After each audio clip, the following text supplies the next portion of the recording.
Movie ও ছবি বিচিত্রা চ্যানেলে আপনাদের স্বাগত। আজকে শুনবো অরুণের গল্প, তার জীবনের দুটি অধ্যায়ের গল্প। একটি অধ্যায়ে সে তার রাগ ও অহংকারের কারণে নিজের জীবনের একটি সুন্দর সম্পর্ককে নষ্ট করে দেয়, এবং আরেকটি অধ্যায়ে সে তার যত্ন ও ভালোবাসা দিয়ে তার সম্পর্ক এবং জীবনকে আরো সুন্দর করে তোলে। সিনেমার প্রথম দৃশ্যে আমরা দেখতে পারি অরুণ নামের এই ছেলেটি ট্রেনে করে চেন্নাইতে যাচ্ছে ইঞ্জিনিয়ারিং কলেজে পড়তে। ট্রেনে উঠেই অ্যান্টনি নামের একটি ছেলের সাথে তার পরিচয় হয়। কথায় কথায় তারা জানতে পারে তারা দুজন একই কলেজের এবং একই ডিপার্টমেন্টের ছাত্র, এবং তারা খুব ভালো বন্ধু হয়ে যায়। সেই সাথে একজন সিনিয়রের সঙ্গেও অরুণদের দেখা হয়। সে অরুণদের বলে কলেজ ভালো, কিন্তু পড়াশোনা ছাড়া অন্যদিকে মন দেওয়া যাবে না, আর যখন কলেজ শেষ হবে তখন মনে হবে কি যেন একটা ছেড়ে চলে যাচ্ছ। যাই হোক, তারা দুজন যখন কলেজে পৌঁছায় তখন তারা দেখে সে ও অ্যান্টনি হোস্টেলে একই রুম পেয়েছে। এটা দেখে তো দুই বন্ধু খুব খুশি হয়। তার পাশের রুমে প্রতীক নামে একটি ছেলেও থাকে। সে খুব ভালো গান করে এবং বড় হয়ে মিউজিক নিয়ে নিজের কেরিয়ার তৈরি করতে চায়। অরুণেরও গিটার বাজাতে খুব ভালো লাগতো, আর সে ভালো গিটারও বাজাতো, তাই প্রতীকের সঙ্গেও অরুণের ভালো বন্ধুত্ব হয়ে যায়। এরপর সেই কলেজের একজন সিনিয়র মেয়ে অরুণদের পুরো কলেজটা ঘুরে কোথায় কি আছে দেখাতে থাকে। এরপর নতুন কলেজের জুনিয়র স্টুডেন্ট হিসাবে ওদের র্যাগিং শুরু হয়ে যায়। তিনজন সিনিয়র স্টুডেন্ট সব জুনিয়র ছেলেদের ডেকে পাঠায়। তাদের নাম হলো জ্যাকসন, ফারুক এবং বাইজুন। তারা তাদেরকে স্যালুট করা শেখায়। এটা কোনো নর্মাল স্যালুট নয়, সেই কলেজের বিশেষ একটা স্যালুট। এক হাত কপালে ও এক হাত আরেকটি জায়গায় রেখে পো করে আওয়াজ করতে হবে।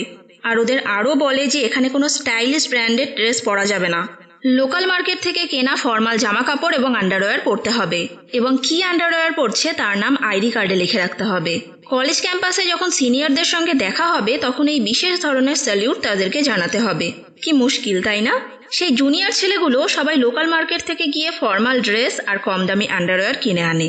অরুণ সবাইকে বলে প্রিন্সিপালের কাছে ওদের নামে কমপ্লেইন করা উচিত, কিন্তু তাদের মধ্যে থেকে একটি ছেলে বলে এসব তো মাত্র কিছু দিনের জন্য, যেটা প্রত্যেক কলেজেই কম বেশি হয়, আর 1 বছর পরে তো আমরা সিনিয়রই হয়ে যাব, তখন আমরা র্যাগিং করব। পরের দিন কোনো কারণে অরুণকে তার সিনিয়ররা শাস্তি দিয়েছিল যে 2 হাঁটুর মাঝখানে মাথা রেখে দাঁড়িয়ে থাকতে হবে। সেই অবস্থাতে সে তাদের কলেজের একটি মেয়েকে দেখতে পায় যে ক্লাসিক্যাল ডান্স প্র্যাকটিস করছিল। প্রথম দেখাতেই অরুণের তাকে ভালো লেগে যায়। অরুণ সামনে গিয়ে সেই মেয়েটিকে তার নাম জিজ্ঞাসা করে। মেয়েটি জানায় তার নাম দর্শনা। দর্শনা যেমন ভালো ক্লাসিক্যাল ডান্স করতো তেমনি ভালো গানও গাইতে পারত। তাদের কলেজের সামনেই একটা অনুষ্ঠান আছে। এক সিনিয়র অরুণকে জানায় দর্শনা যে মিউজিক পারফরমেন্সটা করবে সেখানে সে যেন গিটার বাজায়। এই কথা শুনে তো অরুণ আকাশে উঠতে থাকে। এরপর অরুণ ও দর্শনা মিউজিক প্র্যাকটিস করার পাশাপাশি একে অপরের সাথে ভালো সময় কাটাতে থাকে। এটা আবার বাইজুন দেখে ফেলে। সে দর্শনাকে পছন্দ করত, তাই সে অরুণকে থ্রেট দেয় সে যেন দর্শনা থেকে দূরে থাকে। অরুণ এসব কিছুতে ভয় পেয়ে যায়। তখনই সেখানে কলেজের একজন ম্যাডাম চলে আসে এবং সেই সিনিয়র ছেলেগুলোকে ধমক দিয়ে তাড়িয়ে দেয়। এরপরের দিন অরুণের শরীর খারাপ ছিল, তাই সে কলেজে না গিয়ে হোস্টেল রুমে একাই শুয়েছিল। এই খবরটা তাদের ক্লাসের একজন সিনিয়র ছেলেদের জানিয়ে দেয়। তারা কয়েকজন এসে অরুণকে বেধড়ক পেটাতে থাকে। প্রতীক পাশের রুমে বসে মিউজিক এডিট করছিল। সে মারধরের আওয়াজ শুনে অরুণের রুমে আসে আর সেই সিনিয়র ছেলেগুলোকে অনেক বকাবকি করে। প্রতীক যেহেতু সবার সিনিয়র ছিল তাই সেই ছেলেগুলো সেখান থেকে চলে যায়। এরপর অরুণ ও দর্শনা মিলে কলেজের ভাইস প্রেসিডেন্টকে এই ব্যাপারে কমপ্লেইন জানায়, কিন্তু ভাইস প্রেসিডেন্ট জানায় যে এরপর যদি সিনিয়ররা কোনো ভুল করে তাহলে তাদের বিরুদ্ধে স্টেপ নেওয়া হবে। এরপর বেশ কয়েকদিন কেটে যায়। এখন অরুণ তার কলেজে বেশ ফেমাস। দর্শনার সাথে তার বন্ধুত্ব আরো গাঢ় হয়েছে। একদিন অরুণ ও দর্শনা কলেজ ক্যাম্পাসে একসাথে হেঁটে যাচ্ছিল। সেই সময় সেই সিনিয়র ছেলেগুলো এবং বাইজুনও সামনে ছিল। এটা দেখে দর্শনা অরুণের হাতটি নিজের কাঁধে নিয়ে নেয় এবং সিনিয়রদের অপমানজনক একটি ইঙ্গিত করে। তবে এর মাসুল দিতে হয়েছিল অরুণকে। 3 জন সিনিয়র ছেলে অরুণকে অনেক মারধর করে। তবে এত মার খাওয়ার পরেও অরুণ খুশি, কারণ তার কাছে দর্শনা আছে। এই ব্যাপারটি কলেজের একজন জুনিয়র স্টুডেন্ট দেখে কলেজ কমিটির কাছে কমপ্লেইন করে এবং ওই 3 জন সিনিয়র ছেলেকে সাসপেন্ড করা হয়। অরুণের সাথে দর্শনার বন্ধুত্ব আরো গাঢ় হয়ে ওঠে। এখানে দারুণ একটা গান আছে। এই গানের একটি সিনে অরুণ দর্শনাকে প্রপোজ করে। দর্শনা তার কাছ থেকে কিছুটা সময় চেয়ে নেয় ভাবার জন্য। এরপর দর্শনা একদিন রাতের বেলায় হোস্টেলের সিনিয়র দিদিকে ঘুষ দিয়ে অরুণের সাথে দেখা করতে যায়। অরুণ তার এক বন্ধুর বাইক নিয়ে এসেছিল। তারা দুজন বিচে ঘুরতে যায়। দর্শনা অরুণকে বলে সে যেদিন প্রথম তাকে দেখেছিল সেদিন থেকেই অরুণকে তার ভালো লেগে গিয়েছিল। এরপরের দিন অ্যান্টনি অরুণকে বলে তার সোশ্যাল মিডিয়াতে একটি মেয়ের সাথে পরিচয় হয় এবং তার সাথে দেখা করতে সে কোচিতে যাবে। অরুণকেও সে তার সাথে যেতে বলে। অ্যান্টনি তার গার্লফ্রেন্ডের সঙ্গে একটি ক্যাফেতে দেখা করে। সেই মেয়েটি তার এক বান্ধবীর সঙ্গে এসেছিল। সেই বান্ধবী এবং অরুণের সঙ্গে কথাবার্তা হয়। কথায় কথায় সে অরুণকে জিজ্ঞাসা করে যে অরুণ সিঙ্গেল কিনা। সেই মুহূর্তে দর্শনার ফোন আসে। অরুণ অনেক ভেবেচিন্তে উত্তর দেয় যে সে সিঙ্গেল। এরপর তারা একসাথে একটি পার্কে ঘুরতে যায়, কিন্তু সেখানে একদল অ্যান্টি লাভার এসে সবাইকে তাড়িয়ে দেয়। অরুণ মনে মনে দর্শনাকে চিট করার জন্য গিল্টি ফিল করতে থাকে। পরদিন সে তাকে সত্যিটা জানিয়ে দেয়, কিন্তু দর্শনা এসব কথা শুনে খুব রেগে যায়। অরুণ তাকে অনেক বোঝানোর চেষ্টা করে, কিন্তু সে সেখান থেকে রাগ করে চলে যায়। সেদিন রাতে অরুণ দর্শনাকে ফোন করে সরি বলে তাকে মানানোর চেষ্টা করতে থাকে, কিন্তু সে কিছুতেই ভোলে না। বলে, তুমি এখনই আমাকে অস্বীকার করছো লোকের সামনে, তাহলে পরবর্তীতে তো আরও এরকম হবে। ওদের মধ্যে সেদিন এতটাই অশান্তি হয় যে এরপর থেকে ওরা কথা বলাও বন্ধ করে দেয়। এরপর অরুণের জীবন পুরো বদলে যায়। তার পড়াশোনায় মন নেই, রেজাল্ট খারাপ হচ্ছে, মদ সিগারেট খাওয়া শুরু করেছে। এভাবেই তাদের ফার্স্ট সেমিস্টার শেষ হয়ে যায় এবং অরুণ কিছুদিনের জন্য নিজের বাড়িতে আসে।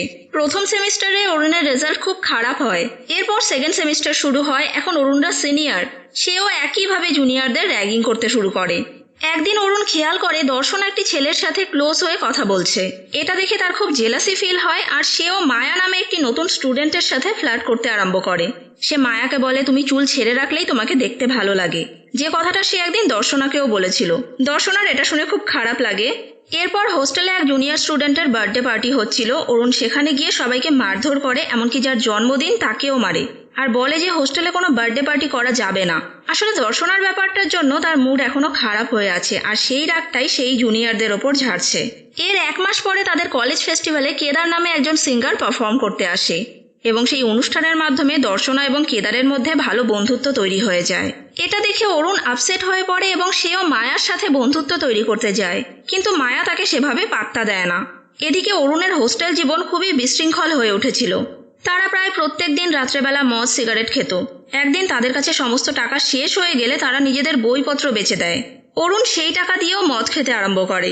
এর পরের সিনে আমরা দেখতে পারি দর্শনা কেদার নামে সেই ছেলেটির সঙ্গে একটি ক্যাফেতে দেখা করতে যাচ্ছে। অরুণ তাকে সেখানে যেতে না করে, কারণ কেদার একজন প্লে বয়।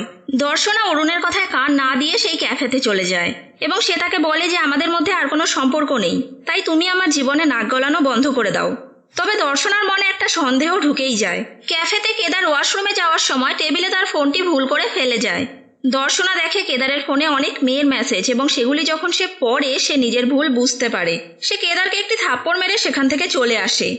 দর্শনা সবার সামনে কেদারকে থাপ্পড় মেরেছে, এই ব্যাপারটা কেদারের খুব ইগোতে লেগে যায়। সে দর্শনাকে থ্রেট দিতে থাকে যে আমি পুরো কলেজ ক্যাম্পাসে তোমার নামে কুৎসা রটিয়ে দেব। এই ব্যাপারটা নিয়ে দর্শনা খুব চিন্তিত হয়ে পড়ে আর অরুণকে এই কথাটা বলে। অরুণ এটা জানতে পেরে কেদারকে মারতে মারতে দর্শনার হোস্টেলের সামনে নিয়ে আসে। এদিকে হোস্টেলের বিশৃঙ্খল জীবনে অরুণ বিরক্ত হয়ে উঠেছিল। প্রত্যেক দিন তার বন্ধুরা খাবার অর্ডার করে নেশা করে তার ঘর নোংরা করে রাখত। সেই সব পরিষ্কার করতে হতো অরুণকে। তাই সে হোস্টেল ছেড়ে দিয়ে এক পরিচিত বন্ধুর বাড়িতে গিয়ে ওঠে, আর সেখানে মন দিয়ে পড়াশুনো করতে থাকে। আস্তে আস্তে সে তার সব বদভ্যাসগুলো ছেড়ে দেয় এবং পরীক্ষায় কিছুটা ভালো রেজাল্ট করে। অরুণদের ক্লাসে সেলেভা নামে একটি ছেলে আছে, যে এবার ক্লাসের সেকেন্ড হয়েছে। তার একটা কম্বাইন্ড স্টাডি গ্রুপ আছে। তারা সেলেভার স্টাডি গ্রুপ জয়েন করে। এই গ্রুপে দর্শনাও পড়তে আসে। সেলেভা তার বাড়ির ছাদে এই গ্রুপ স্টাডি করায়। সেলেভার মা স্টুডেন্টদের নিজে হাতে খাবারও তৈরি করে খাওয়ান। একদিন বিকেল বেলায় অরুণ ও সেলেভা বিচে কিছুটা সময় কাটায়। অরুণ তাকে জিজ্ঞাসা করে তার স্বপ্ন কি। সেলেভা বলে সে তার বাবা মাকে ভালো রাখতে চায়, এটাই তার স্বপ্ন। এইবারের সেমিস্টারে সেলেভা ফার্স্ট হয় এবং অরুণেরও খুব ভালো রেজাল্ট হয়, সে 5th হয়। এই জন্য সেলেভা এবং অ্যান্টনি অরুণের থেকে পার্টি চায়। অরুণ বলে আজকে সন্ধ্যায় পার্টি দেব। সেদিন অরুণ যখন পার্টির জন্য বের হয় তখন দেখে যে সমস্ত স্টুডেন্ট একই দিকে যাচ্ছে। সে এগিয়ে গিয়ে দেখে সেলেভার অ্যাক্সিডেন্ট হয়েছে। তারা সবাই তাকে হসপিটালে নিয়ে গিয়ে ট্রিটমেন্ট করায়, কিন্তু সেলেভা আর বাঁচে না। তার মৃত্যুতে সব স্টুডেন্টরা অত্যন্ত দুঃখিত হয়। তারা তার কম্বাইন্ড স্টাডি গ্রুপ চালানোর সিদ্ধান্ত নেয়। ধীরে ধীরে অরুণ অত্যন্ত দায়িত্বশীল মানুষ হয়ে উঠেছিল। সে আর আগের মতো নেই। এটা দেখে দর্শনা আবার নতুন করে তাকে ভালোবাসতে শুরু করে। পরের দিন দর্শনা যখন কলেজ থেকে হোস্টেলের দিকে যাচ্ছিল তখন অরুণ তাকে বাইকে করে ছেড়ে দিতে চায়। দর্শনা অরুণের বাইকে উঠতেই যাবে, সে সময় মায়ার ফোন আসে। সে অরুণকে তাড়াতাড়ি তাদের বাড়ি আসতে বলে, কারণ মায়ার বাবা মারা গেছে। দর্শনা ভেবে নেয় অরুণ ও মায়ার মধ্যে কোনো সম্পর্ক রয়েছে। মায়া একদিন অরুণকে জিজ্ঞাসা করে, তুমি কি আমাকে কোনোদিনও দর্শনার মতো ভালোবাসতে পারবে? অরুণের কাছে এই কথার কোনো জবাব ছিল না, কারণ সে তো শুধুমাত্র দর্শনাকে জেলাস করার জন্যই মায়ার সাথে ফ্লার্টিং করা শুরু করেছিল। কিছুদিন পরে কলেজের ফাইনাল সেমিস্টারের এক্সাম হয়। সিলভার স্টাডি গ্রুপে যারা পড়াশোনা করছিল তাদের সবার পরীক্ষা খুব ভালো হয়। এরপর একদিন অরুণ মায়াকে তার নতুন বয়ফ্রেন্ডের সঙ্গে খুব খুশি দেখে। এটা দেখে অরুণেরও ভালো লাগে। তারপর ফাইনালি তাদের কলেজের রেজাল্ট বেরিয়ে যায় এবং তাদের গ্রুপের প্রত্যেকের রেজাল্ট খুব ভালো হয়। অরুণের এক জায়গায় চাকরিও হয়ে যায়। আর কলেজের শেষের দিন প্রিন্সিপাল সেই সিক্রেট রুমের চাবি তাদেরকে দিয়ে দেয়। সিনেমার একদম শুরুতে একটা সিনিয়র মেয়ে অরুণদের একটা তালা দেওয়া রুম দেখিয়ে বলেছিল এই রুমে তোমরা ঢুকতে পারবে না। সেই রুমেই তারা আজকে ঢুকতে পেরেছে। এখানে পাস আউট হয়ে যাওয়া স্টুডেন্টরা নিজেদের স্মৃতি লিখে রাখে। অরুণদের গ্রুপে সবাই কিছু না কিছু লিখে রাখে, কিন্তু অরুণ কিছু লেখে না। বাড়ি ফিরে যাওয়ার সময় দর্শনা অরুণের সঙ্গে দেখা করতে আসে। সে বলে, আমি যদি সেদিন তোমাকে ক্ষমা করে দিতাম তাহলে আমরা একসঙ্গে থাকতে পারতাম। অরুণ এই কথার কোনো উত্তর দেয় না। এরপর কলেজ শেষ করে সবাই নিজের নিজের জীবনে ব্যস্ত হয়ে পড়ে। অরুণ একটা চাকরি পেয়েছিল, কিন্তু সে সেই চাকরি ছেড়ে দিয়ে ফটোগ্রাফি করা শুরু করে। আর দর্শনা এখন জনপ্রিয় কন্টেন্ট ক্রিয়েটর। অরুণও দর্শনার ভিডিওগুলি মাঝে মাঝে দেখে। একদিন দর্শনা অরুণকে তার বোনের বিয়েতে ইনভাইট করে। অরুণ কিছু উত্তর না দিলেও ঠিক সময় সেই বিয়েতে পৌঁছে যায়। এরপর তাদের মধ্যে কিছু কথা হয়। অরুণ দর্শনাকে বলে যে সে এখনো তার জীবন নিয়ে দ্বিধাগ্রস্ত হয়ে আছে, কোন দিকে যাবে কিছু বুঝতে পারছে না। দর্শনা বলে সময়ের সাথে সাথে সবকিছু ঠিক হয়ে যাবে। এরপর অরুণের সাথে বাসে জিমি নামে একজনের দেখা হয়। সে একজন ওয়াইল্ড লাইফ ফটোগ্রাফার এবং অরুণের ফটোগ্রাফিও তার খুব ভালো লাগে। সে আর অরুণ একসাথে ফটোগ্রাফি বিজনেস শুরু করে, কিন্তু তাদের ব্যবসা সেভাবে বাড়ছিল না। অরুণের তখন কলেজ লাইফ ফ্রেন্ড প্রতীকের কথা মনে পড়ে। প্রতীক এখন বড় মিউজিশিয়ান হয়ে গেছে। তাছাড়া তার ফ্যান ফলোয়ার্সও অনেক। প্রতীক অরুণের রিকোয়েস্টে লাইভে এসে তাদের ফটোগ্রাফির বিজনেস প্রমোট করে। এর ফলে তাদের অনেক জায়গা থেকে কাজের অর্ডার আসতে থাকে। একদিন অরুণ ও তার টিম মেম্বাররা একটা বিয়েতে ফটোগ্রাফির জন্য যায়। সেখানে সে নিত্যা নামে একটি মেয়েকে দেখে এবং প্রথম দেখাতেই তাকে খুব ভালো লেগে যায়। সে সব কিছু বাদ দিয়ে শুধু নিত্যার ছবি তুলতে থাকে। মেয়েটা সে ব্যাপারটা খেয়াল করে অরুণের ক্যামেরা চেক করে। সে দেখে অরুণ তার অনেকগুলো ছবি তুলেছে। তার মধ্যে একটা ছবি নিত্যার খুব পছন্দ হয়। সে অরুণকে সেই ছবিটা মেল করে দিতে বলে। নিত্যা তার কাকাতো বোনের বিয়েতে ফটোগ্রাফির জন্য অরুণকে আসতে বলে। কথায় কথায় অরুণ জানতে পারে নিত্যার কাকাতো বোনের বিয়ে কেদার নামে একটি ছেলের সাথে হতে চলেছে। সে খোঁজ খবর নিয়ে জানতে পারে এই সেই সিঙ্গার কেদার যে দর্শনার সাথে চিট করেছিল। নিত্যা ব্যাপারটা তার বোনকে জানালে সে বিশ্বাস করে না। তবে দর্শনার মতো সেও সন্দেহবশত সুযোগ পেয়ে কেদারের ফোন চেক করে এবং ফোনে অনেক মেয়েদের মেসেজ দেখতে পায়। সেও দর্শনার মতো কেদারকে থাপ্পড় মেরে সেখান থেকে বেরিয়ে আসে। কেদার যখন জানতে পারে তার বিয়ে একজন সামান্য ফটোগ্রাফারের কারণে ভেঙে গেছে, সে দল বল নিয়ে তাকে মারতে যায়। কিন্তু গিয়ে যখন দেখে সেখানে অরুণ দাঁড়িয়ে আছে, তার সেই মারগুলোর কথা মনে পড়ে যায় যেটা সে 2 বছর আগে অরুণের থেকে খেয়েছিল। কেদার একটু ঘাবড়ে গিয়ে সেখান থেকে চলে আসে। এই ঘটনার পর নিত্যার সাথে অরুণের ভালো বন্ধুত্ব হয়ে যায়। এরপর অরুণ একটা বিয়ের ফটোগ্রাফির জন্য চেন্নাইতে যায় এবং সেখানে নিত্যাকেও সাথে নিয়ে যায়। সে নিত্যাকে নিয়ে তাদের কলেজে যায় এবং সেখানেও যায় যেখানে তারা একসাথে গ্রুপ স্টাডি করত। কিন্তু সেখানে গিয়ে দেখে কেউ নেই এবং দরজায় তালা ঝুলছে। রাস্তায় তার সাথে সিলভার গার্লফ্রেন্ডের সঙ্গে দেখা হয়, যার এখন বিয়ে হয়ে গিয়েছে এবং একটি বাচ্চাও আছে। সে সিলভার মায়ের নতুন ঠিকানা দেয়। সেখানে গিয়ে সিলভার মার সঙ্গে অরুণ দেখা করে। তারপর অরুণ ও নিত্যা দুজনে বাড়ি ফিরে আসে। অরুণ ও নিত্যা দুজনেই দুজনকে ভালোবাসে এবং একসাথে থাকতে চায়। এ কথা তারা তাদের বাড়ির লোকেদের জানায়। নিত্যার বাবা প্রথমে একটু আপত্তি করলেও পরে রাজি হয়ে যায়। অরুণের বাবা মায়েরও কোনো আপত্তি নেই। এরপর অরুণ ও নিত্যার বিয়ে ঠিক হয়ে যায়। অরুণ তার সব বন্ধুদের ইনভাইট করে। সে দর্শনাকেও ইনভাইট করে। দর্শনা অরুণের বিয়ের খবর শুনে মনে মনে খুবই দুঃখিত হয়, কিন্তু সেটা সে কাউকে বুঝতে দেয় না। বিয়ের দিন সব বন্ধুরা মিলে মজা করছিল আর দর্শনা বাড়িটা ঘুরতে ঘুরতে অরুণদের বেডরুমে এসে পৌঁছায়, যেখানে অরুণ ও নিত্যার অনেক ছবি ছিল। এসব দেখে দর্শনা সহ্য করতে পারে না, সেখান থেকে চলে যায়। যাওয়ার সময় তার অ্যান্টনির সঙ্গে দেখা হয়। সে অ্যান্টনিকে বলে যে তার মনে এখনো অরুণের জন্য অনেকটা জায়গা রয়েছে আর আজকে সেটা বেশি করে ফিল হচ্ছে, তাই সে এই বিয়েতে উপস্থিত থাকতে পারবে না। অ্যান্টনির কাছে সে রিকোয়েস্ট করে অরুণ যদি তার কথা জিজ্ঞাসা করে তাহলে সে যেন বলে দর্শনার কোনো ইম্পর্ট্যান্ট কাজ পড়ে গিয়েছিল, তাই সে চলে গিয়েছে। এরপর অরুণ ও নিত্যার জীবন খুব ভালোভাবে কাটতে থাকে। কিছুদিন পর তাদের একটি ছেলে হয়। এই খুশির খবরটা সে দর্শনাকেও জানায়। অরুণ তার ছেলের নাম তার মৃত বন্ধু সিলভার নামে রাখে এবং নিত্যাও এতে কোনো আপত্তি করে না। এর কিছুদিন পরে দর্শনারও বিয়ে ঠিক হয়ে যায়। সে তার বিয়েতে অরুণকে ইনভাইট করে। অরুণ নিত্যা এবং তার ছেলেকে সাথে নিয়ে সেই বিয়ে অ্যাটেন্ড করতে যায়।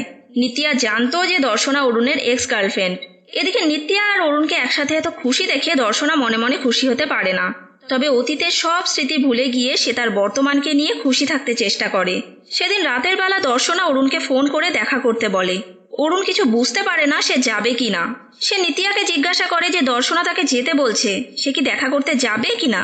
নিত্যা তাকে সম্মতি দিলে অরুণ দর্শনার সঙ্গে কথা বলতে যায়। এরপর সে ও দর্শনা একসাথে কিছুক্ষণ কথা বলে। দর্শনা আবার তাকে বলে, আমি যদি সেদিন তোমাকে ক্ষমা করে দিতাম তাহলে আমাদের জীবনটা আরো অন্যরকম হতো। অরুণ তাকে বলে, আমাদের জীবনে এমন অনেক সময় আসে যখন আমাদের মনে হয় হয়তোবা এরকম করলে আমাদের জীবনটা আরো অন্যরকম হতো, কিন্তু আমাদের বর্তমান জীবন যেরকম আছে সেরকম ভাবেই আমাদের জীবনকে গ্রহণ করা উচিত। পরের দিন আমরা দেখতে পাই দর্শনার বিয়ে হচ্ছে আর সে খুবই হাসি খুশি আছে। অর্থাৎ সেও অরুণকে পুরোপুরি ভুলে গিয়ে এখন তার নতুন জীবন শুরু করতে চাইছে। বিয়ের পরে অরুণ তার ফ্যামিলিকে নিয়ে বাড়ি ফিরে যাচ্ছিল। ফেরার পথে সে তার কলেজে যায় আর সেই সিক্রেট রুমটিতে লিখে আসে, আমাকে আমার মতন তৈরি করার জন্য ধন্যবাদ। সেখান থেকে ফিরে এসে নিত্যা এবং তার ছেলেকে দেখে সে খুব খুশি হয়। সিনেমাটি এখানেই শেষ হয়। অরুণ ছেলেটার জীবনের গল্পই এই সিনেমায় আবর্তিত হয়েছে। সিনেমায় এটাই বোঝানো হয়েছে যে বর্তমান পরিস্থিতি যাই হোক না কেন, চাইলে আমরা আমাদের জীবনকে আরো সুন্দর করে তুলতে পারি। আমাদের এক্সপ্লেনেশনটি ভালো লাগলে চ্যানেলটিকে সাবস্ক্রাইব করে আমাদের সাথে থাকবেন। আর এরপরে কোনো মুভি এক্সপ্লেনেশন শুনতে চাইলে সেটা কমেন্ট করে জানাবেন। ধন্যবাদ।